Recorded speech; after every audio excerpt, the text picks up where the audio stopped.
Assalamualaikum warahmatullahi wabarakatuh. Alhamdulillah, salatu wassalamu ala rasulillah Sayyidina Muhammad ibn Abdillah wa ala alihi wa sahbihi wa man tabi'ahu ila yaumil qiyamah. Asyhadu an la ilaha illallah wa asyhadu anna Muhammadan abduhu wa rasuluh. Allahumma rabbi syrah li sadri wa yassir li amri wahlul 'uqdatam min lisani yafqahu qawli, amma ba'd. Faqala Nabi sallallahu alaihi wasallam, laqinu mautakum la ilaha illallah. Alhamdulillah, puji syukur kita panjatkan kehadirat Allah Subhanahu wa taala yang alhamdulillah pada kesempatan ini kita dapat berkumpul bersama. Mudah-mudahan Allah Subhanahu wa taala menyertai hidayah kepada kita semua. Salawat serta salam mari kita curah limpahkan ke baginda tercinta Habibana wa Nabiyana Muhammad sallallahu alaihi wasallam. Hadirin sahabatku dimanapun berada, dalam kitab Sirajut Talibin juz pertama ada satu kisah yang luar biasa. Apa itu kisahnya? Diceritakan ada seorang murid seorang ulama sufi, murid Syekh Fudail bin Iyad, yang mana kita ketahui bahwa Syekh Fudail bin Iyad salah satu gurunya Imam Syafi'i.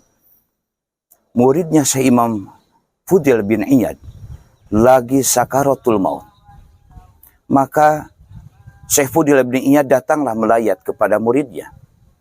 Begitu masuk ke rumahnya, lalu Syekh Imam Fudail duduk dekat kepalanya. Selesai duduk, Syekh Imam Fudail langsung membacakan surah Yasin. Belum sampai selesai membacakan surah Yasin, muridnya itu berkata kepada Imam Fudail, "Wahai guruku, tolong hentikan pembacaan surah Yasin itu, hentikan." Lalu Imam Fudail pun berhenti. Selanjutnya Imam Fudail mendekati telinga dan kepala wajah sang muridnya. Lalu Imam Fudail memberikan sebuah pepatah, memberikan lafaz la ilaha illallah. Imam Fudail memberikan talqin kepada muridnya. Terus dan terus Imam Fudail memberikan kalimah la ilaha illallah. Sebagaimana sabda Rasul yang tadi saya ceritakan di mukadimah tadi, bahwa ketika ada yang mau meninggal, kata Rasul, selalu diberitahu lafaz la ilaha illallah. Karena ketika sakaratul maut mengucapkan lafaz la ilaha illallah, yakin akan mendapatkan surga Allah Subhanahu wa taala. Ketika Imam Fudail sedang memberikan lafaz la ilaha illallah kepada muridnya, apa yang dikatakan muridnya? Apakah mengikuti lafaz la ilaha illallah? Tidak. Bahkan berkata ke Imam Fudail muridnya, "Wahai guruku, aku tidak bisa mengucapkan itu. Mohon maaf, aku tidak bisa mengucapkan yang engkau ucapkan." Lalu Imam Fudail pun termenung, merasa heran. Kenapa? Muridnya yang luar biasa, muridnya yang sangat pintar di antara sekian muridnya, tetapi dia begitu akhir hayatnya, dia tidak bisa mengucapkan lafaz la ilaha illallah. Hadirin yang berbahagia, sampai akhir hayatnya muridnya itu tidak bisa mengucapkan lafaz la ilaha illallah. Na'udzubillahi min dzalik. Selesailah meninggal dan dikubur. Selama 40 hari Imam Fudail menangis bercucuran air mata. Karena apa? Karena muridnya yang paling pintar, yang paling soleh, yang luar biasa ibadahnya meninggal dengan tidak mengucapkan lafaz la ilaha illallah. 40 hari pun berlalu. Imam Fudail oleh Allah Subhanahu wa taala diberi gambaran kepada muridnya. Di satu malam Imam Fudail bermimpi ketemu dengan muridnya. Apa yang dilihat Imam Fudail? Imam Fudail menangis melihat muridnya yang disayangi, yang paling pintar, diseret oleh malaikat masuk ke jurang neraka. Diseret dan terus diseret masuk ke neraka. Imam Fudail berkata, "Wahai muridku, ada apa? Padahal engkau ibadahnya luar biasa, ilmunya luar biasa, tapi sekarang kau diseret ke neraka." Apa kata muridnya? "Wahai guruku, mohon maaf. Aku di alam dunia mendapatkan 3 kelakuan yang susah aku hilangkan. Yang pertama," kata muridnya, "wahai guruku, aku di alam dunia, ketika di dunia memiliki sifat namimah, mengadu domba satu dengan sesama lain sehingga terjadi permusuhan, satu dengan teman yang lain sehingga terjadi perselisihan, itu adalah kebiasaanku. Maka aku diseret masuk neraka. Dan yang kedua kata muridnya, aku memiliki sifat hasud.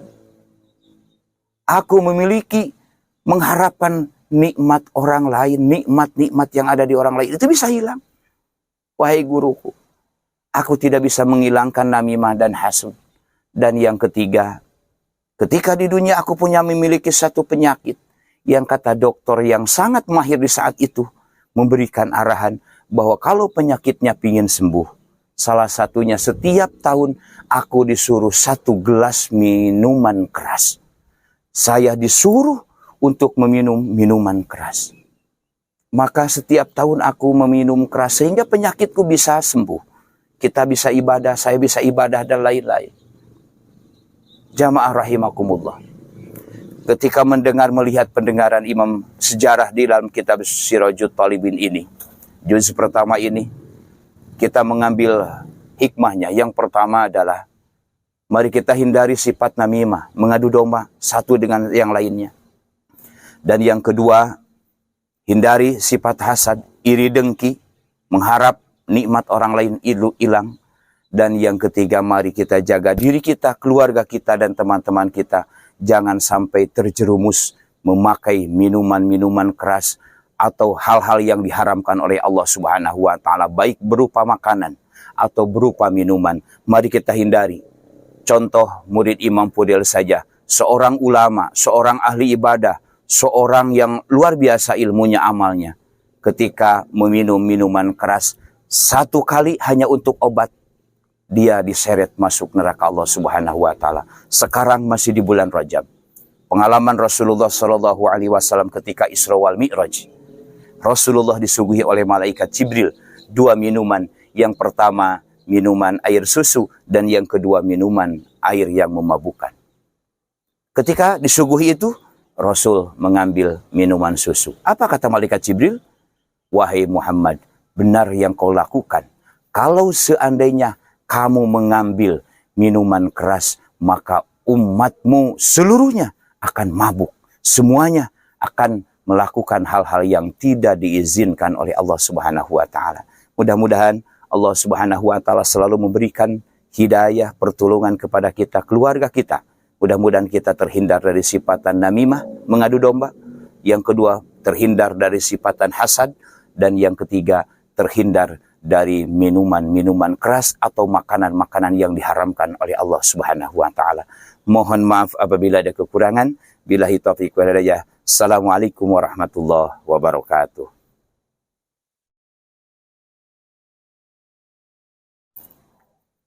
Jangan lupa like, komen, share, subscribe. Terima kasih, syukron.